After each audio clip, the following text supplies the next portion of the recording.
Hare Krishna. Greetings and welcome to me and you tarot Hindi. तो आज का हमारा टॉपिक है आधी रात आपकी याद। अभी इस वक्त कोई आपके बारे में क्या सोच रहा है। हम करने वाले हैं general collective Hindi tarot reading.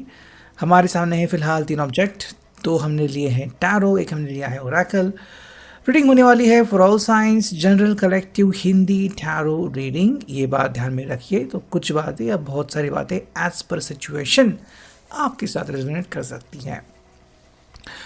Reading को क्लेम करने के लिए एक हार्ट ज़रूर कमेंट सेक्शन में डाल दीजिए, ठीक है। तो करते हैं रीडिंग की शुरुआत। सबसे पहले करते हैं कार्ड्स की shuffling and here we go. Subscribe कीजिए चैनल को ताकि हमें मोटिवेशन मिल सके, बिकॉज हम ढेर सारे वीडियोस लाते रहते हैं, ठीक है। तो चलो करते हैं कार्ड्स की shuffling and here we go. बहुत सी शफलिंग हम कर रहे हैं कई बार लगातार, वन बाय वन। जय महाकाली, जय काल भैरव, जय कुल देवी, जय बजरंगी। चलो पहला जो कार्ड आ चुका है वो है 6 ऑफ वॉन्ड्स की एनर्जी, जो मैं रखता हूँ यहाँ पे। एरीज, लियो, सैच, मेष, सिंह, धनु राशि। सेकेंड है चैरियट, कैंसर, कर्क राशि। थर्ड कार्ड जो मिला है हमें यहाँ पे वो है द हर्मिट, वर्गो, कन्या राशि। फोर्थ जो कार्ड मिल चुका है वो है page of cups, cancer, Scorpio, Pisces, कर्क, वृश्चिक, मीन राशि, ठीक है। फिलहाल हमें 4 ऑब्जेक्ट्स मिल गए हैं, 4 कार्ड्स मिल चुके हैं। देखो शुरुआत हो चुकी है 6 ऑफ वॉन्ड्स से। हम कह सकते हैं ये पर्सन जो है वो अभी आसक्त है आपकी याद में, ठीक है। उसे विक्ट्री चाहिए, मतलब खुशियाँ चाहिए। उसे चाहिए कि भाई सब कुछ पहले जैसा, सब कुछ बढ़िया, सब कुछ ब्यूटीफुल, सब कुछ खूबसूरत, सुंदर हो जाए। जैसे कोई फूल का बगीचा होता है जहाँ पे हमें कभी भी अगर हम जाते हैं, चाहे सुबह जाए, दोपहर जाए, शाम जाए, हमें बहुत अच्छा लगता है। बिल्कुल वही बात उनको लग रही है कि ये रिश्ते में उनको खिलखिलाहट चाहिए। And the person want to communicate with you. ये पर्सन दोबारा आपके साथ बातचीत करना चाहता है, दोबारा आपके साथ जो है वो अंडरस्टैंडिंग रखना चाहता है। हालांकि अगर हम सेकेंड कार्ड देखते हैं तो आ चुका है द चैरियट। देखो ये पर्सन को ना अपने मन को कन्विंस करना थोड़ा सा डिफिकल्ट जा रहा है। क्यों? बिकॉज इसके लिए आपके पास आना कोई बहुत बड़ी बात नहीं है। ये बहुत इजीली आपकी तरफ आ सकते हैं।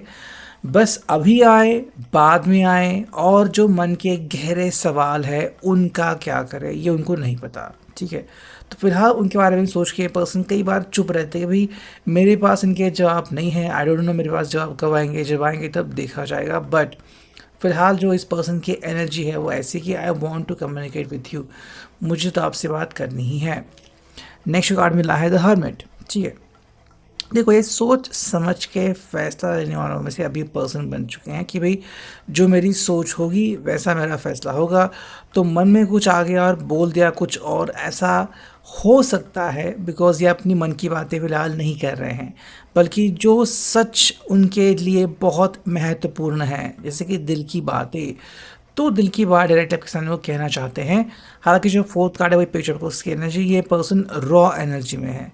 एंड आपको कह सकते कि भाई देखो मैं आपको कितना याद करता हूँ, कितना परेशान मैं रहता हूँ आपके लिए, मैं आपके पास वापस आना चाहता हूँ because I love you the way you love me, है ना।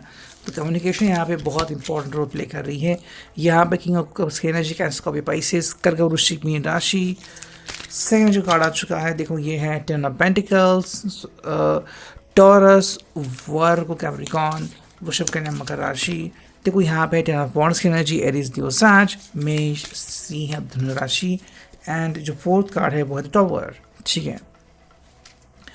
देखो शुरुआत हो चुकी है कब से। तो यहाँ पे देखो ये पर्सन ना अपने इमोशंस के ऊपर कंट्रोल हासिल कर रहा है कि भाई जो एग्जैक्टली चल रहा है मन में वो आपके सामने प्रस्तुत नहीं कर रहे हैं, बल्कि वो प्रस्तुत कर रहे हैं जिससे आप इनको परखें, इनको पहचानें। बिकॉज देखो मन में बहुत सारी बातें चलती रहती है कि भाई गुस्सा है, निराशा है, आवेग है ना।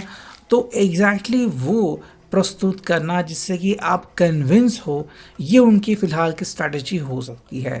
जो नेक्स्ट कार्ड है वो है 10 ऑफ पेंटिकल्स। उनको भाई आपके साथ घूमना, आपके साथ बातें करना और मोस्ट इम्पॉर्टेंटली आपसे बात करना और आपको बताना कि मैं अभी इस वक्त भी आपके ही यादों में, ख्यालों में रहता हूँ। तो अगर उनको सही लगा मैसेज अभी कर सकते हैं, नहीं सही लगा सुबह, दोपहर, शाम, जब भी उनको अच्छा लगे, सही मौका लगे, तब वो आपसे बात कर सकते हैं। बिकॉज कई जगह पे रिस्ट्रिक्शंस होते हैं कि भाई मैसेज नहीं आना चाहिए, फ़ोन नहीं बजना चाहिए, है ना, फ़ोन का बज़र ऑन नहीं होना चाहिए। तो आप समझ सकते हो कि ये पर्सन को अगर लिमिटेशंस हैं या फिर आपका लिमिटेशन है, तो उसको देखते हुए पर्सन आपको फिर सुबह, दोपहर या शाम जब भी आपके पास समय हो तब आपको मैसेज कर सकते हैं। हालांकि जो नेक्स्ट कार्ड है वो जना पॉइंट्स की एनर्जी। देखो मैसेज करना उनके लिए डिफ़िकल्ट है, जैसे मैंने अभी आपको कहा कि अगर रिस्ट्रिक्शंस हैं तो वहाँ से रास्ते निकलना कोई आसान बात इनके लिए डेफिनेटली नहीं होगी। हालांकि जो नेक्स्ट कार्ड है वो टॉवर, तो कई बार इनको लगता है भाई मैंने अगर गलत टाइमिंग पे मैसेज कर दिया तो जो बात मैं कहना चाह रहा हूँ वो तो नहीं कह पाऊँगा, उल्टा जो बातें होने वाली है वो भी बंद हो सकती है। तो मुझे मेरे हिसाब से आपके फैमिली का या फिर इनके खुद के फैमिली का डर इनको सता रहा है कि भाई कहीं वो जाग ना जाए, फिर कहीं वो हल्ला ना करे कि भाई तुम अभी इस वक्त किससे बात कर रहे हो, है ना। मतलब अभी आप एक बहुत ही फ्रेंडली कनेक्शन में हो सकते हो, बट मिसअंडरस्टैंडिंग होने में समय नहीं लगता। जो नेक्स्ट दो कार्ड हमें मिल चुके हैं वो है द हाई प्रीस्टेस एंड जो फाइनल कार्ड हमें मिला है इस तरह से वो है 9 ऑफ सॉर्ड्स। देखो ये पर्सन ना अभी भी डिग्निटी को मेंटेन कर रहा है। डिग्निटी मतलब कि भाई आपकी गर्दन वो ऊंची रख रहे हैं कि भाई हम आपको भी कुछ नहीं होना चाहिए, इनको भी कुछ होना नहीं चाहिए, आप दोनों का जो स्वाभिमान है वो बरकरार रखना चाहिए। हालांकि दुख और दर्द में ये पर्सन ज़रूर हो सकता है। देखते हैं हमें नेक्स्ट ओरेकल से क्या कार्ड, नेक्स्ट स्टार से क्या कार्ड्स मिलते हैं। करते हैं कार्ड्स की शफलिंग। जो पहला कार्ड मिला है वो है नाइट ऑफ वॉन्ड्स की एनर्जी, जिसे मैं रखता हूँ यहाँ पे। सेकेंड जो कार्ड हमें यहाँ पे मिला है वो है 4 ऑफ सॉर्ड्स की एनर्जी, ठीक है। थर्ड जो कार्ड मिला है हमें यहाँ पे वो आ चुका है 3 ऑफ सॉर्ड्स एंड जो फोर्थ कार्ड हमें यहाँ पे मिला है वो है 7 ऑफ पेंटिकल्स। अगर हम ध्यान देते हैं यहाँ पे तो शुरुआत हो चुकी है लाइन ऑफ पॉइंट्स हैं कि एरीज, लियो, सैज, जेमिनी, लिब्रा, एक्वेरियस और यहाँ पे टॉरस, वर्गो, कैप्रिकॉर्न की एनर्जी। देखो ये पर्सन तो अभी मान लो घोड़े पे बैठे कि मुझे तो बात करनी है एंड मैं आपको बात किए बिना रह नहीं सकता, बट क्या है ना कई बार इनको लगता है कि मैं अगर बात ना करूँ तो ही बेहतर रहेगा। बिकॉज कई बार मन की बातें हम अगर मन में ही रहे या फिर दिल की बात दिल तक ही अगर रहती है कुछ समय के लिए तो बढ़िया रहता है, क्योंकि आप फिर जाने अनजाने में सही ये जानना चाहोगे कि भाई एग्जैक्टली इनके दिल में चल क्या रहा है। क्योंकि इनको डर लगता है कहीं बातें करके आपका दिल ये ना दुखाए या फिर कुछ और ही ना हो जाए। जो मैंने आपको कहा था कि फैमिली डिस्टर्ब ना हो जाए, तो 3 ऑफ सॉर्ट्स की एनर्जी कहीं कोई थर्ड पर्सन बीच में एंटर ना करे, इसलिए पर्सन जो है वो कम्प्लीटली या तो सरेंडर कर चुके हैं यूनिवर्स को या फिर कह रहे हैं कि भाई जो पूरी कायनात है वो इनकी मदद के लिए आ जाए। और देखते हैं फाइनली मेकिंग मैजिक से हमें क्या कार्ड्स मिलते हैं। करते हैं कार्ड्स की shuffling and here we go, ठीक है। यहाँ से हम दो कार्ड चुनेंगे। जो पहला कार्ड आ चुका है वो है self confidence, okay, strong self belief and a sense of worth, ये आ गया पहला कार्ड। तो भाई सेल्फ कॉन्फिडेंस इनको तब मिलता है जब ये आपके साथ होते हैं या फिर आप इनके साथ होने का एहसास इनको होता है, तो आपका इनके साथ होना इनके कॉन्फिडेंस के लिए बूस्ट है, बहुत अच्छी बात है। एंड सेकेंड जो कार्ड है वो है हैप्पी लव। हैप्पी लव का मतलब यहाँ पे आ रहा है कि भाई अ joyful stable partnership and good friends, आप इनके साथ रहो, ये उनके लिए हैप्पी लव मतलब एक प्यार भरी जर्नी है। और यही आपको बता रहा है कि आप उनके ऊपर बोझ नहीं बल्कि आप उनके लिए प्यार हो। तो ये है आपके लिए reading. I hope it will resonate.